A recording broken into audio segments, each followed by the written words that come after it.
usaha IKIAM ini sejak tahun 2012 lagi.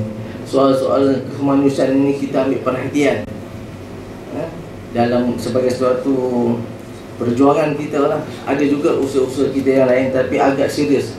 Sebab cabaran umat Islam di akhir zaman ini kita lihat terlalu ketara, penindasan terhadap minoriti umat Islam.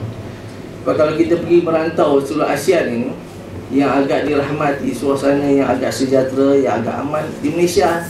Kalau kita pergi negara-negara yang berada di ASEAN ini, kita rasa banyak kekurangan, banyak perkara-perkara yang menjadi masalah besar kepada minoriti umat Islam di seluruh Asia Tenggara. Sebab itu kami mengambil inisiatif ini sebagai satu tanggungjawab besar untuk menyatakan kepada dunia bahawa kita sedia membantu dengan apa juga pengorbanan, apa juga vehikel yang kita ada untuk membantu membangkit dan mendaulatkan imej masyarakat Islam, bukan saja sebagai satu manusia tetapi manusia yang beriman kepada Allah Subhanahu Wa Taala.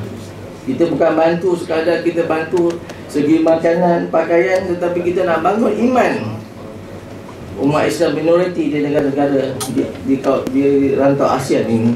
Mudah-mudahan usaha kami ini diberkati Allah Subhanahu Wa Taala, dan sebab itu kami mengharapkan doa daripada tuan-tuan untuk menjadikan usaha yang kecil ni, tapi kita harap sebagai satu persembahan kita di hadapan Allah Subhanahu Wa Taala. Sebenarnya IKIAM ni dah lama bagi sumbangan kepada Rohingya, tapi tidak boleh masuk ke sempadan. Bantuan tu beri, tapi sampai di sempadan cuma ambil, dan sama ada kerajaan dia bagi kepada Rohingya atau tidak, itu wallahu alam. Tapi IKIAM ni dah lama sebenarnya, cuma kami je tidak wawarkan dalam surat khabar. Kita lihat bahawa 27 bulan ni kita amat berbangga sekali kepada kumpulan Nasib Rabbani yang memberi kerjasama tanpa minta dibalas. Begitu juga dengan beberapa saudara kita daripada Perlibatan Seni nak menerbitkan macam Datuk Mat Daud dia sebagai Presiden Perpita dan juga merangkap sebagai ahli IKIAM kat sini.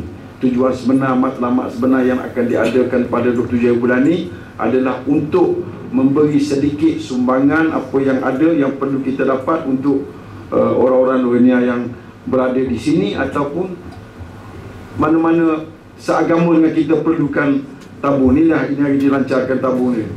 Kedutaan Myanmar telah menghantar surat kepada Kedutaan Malaysia, Kementerian Luar Negara, mengatakan sumbangan hanya boleh diberikan melalui kerjasama antara dua negara, G2G. Jadi mereka sebenarnya tidak mengiktiraf NGO ni. Tapi IKIAM ni daripada dulu sampai sekarang kita go beyond the frontiers. So apa pun cabaran kita akan pergi dan mencari jalan supaya matlamat kita sampai. Untuk makluman, hari ini kalau kita pergi ke Mondo dan kawasan yang terjadi kita kata pertempuran tu, memang tak boleh masuk. Bukan setakat kita, NGO daripada Europe, daripada US pun dah kena halau. Dan Malaysia, yang NGO Malaysia yang telah bertapak di sana seperti MRA dan beberapa lain, Humanity, diminta untuk tidak aktif.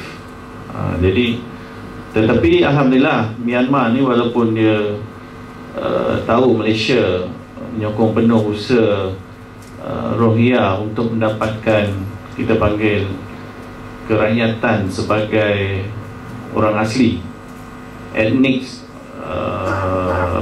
rights, tapi dia berhemah juga dengan Malaysia ni.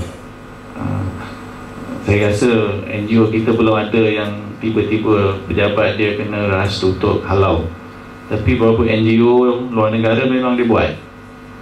Jadi kita pun faham keadaan tu.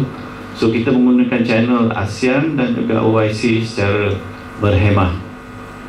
InsyaAllah secara jangka panjang kita akan dapat menyelesaikan perkara ini dengan secara baik. Sebagai wakil Presiden dan CEO yayasan media hebat yang didaftarkan di bawah Jabatan Perdana Menteri. Kami sememangnya menyokong penuh program doa untuk Rohingya dan tabung kemanusiaan ini, anjuran Institut Kerjasama Islam Antarabangsa Malaysia.